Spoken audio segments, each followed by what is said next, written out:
just recently, we want to continue existing.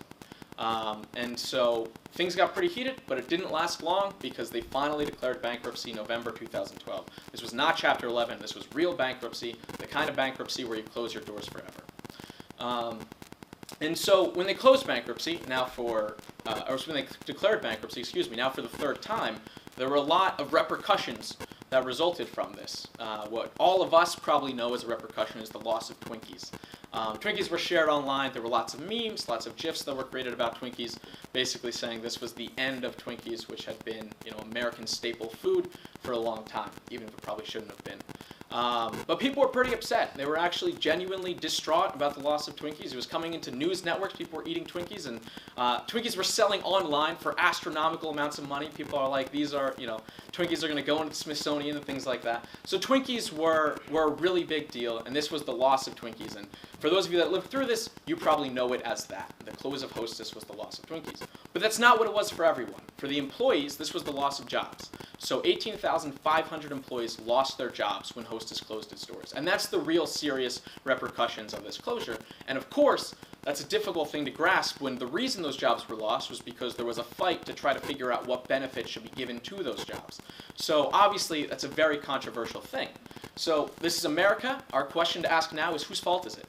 And so obviously, we can see how the unions could be at fault for that. We can see they pushed too hard. The Bakers Union should have accepted the compromise. We can see how those arguments all make sense.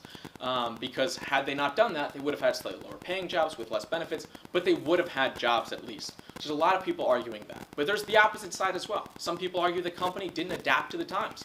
And without adapting to the times, that means that they were eventually going to go bankrupt regardless. It just happened to be during negotiations with unions, and while the unions were on strike, that they went bankrupt. So who's really to blame is a topic that will probably never be resolved. But the good news is in 2013, or bad news is in 2013, the company was sold to a venture capitalist firm that did launch it back up again. Twinkies, the mysterious food we don't understand, now lasts longer than it did before.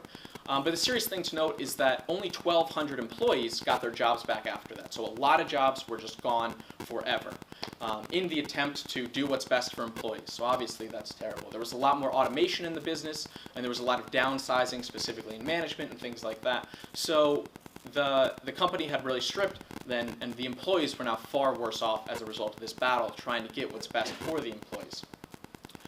So the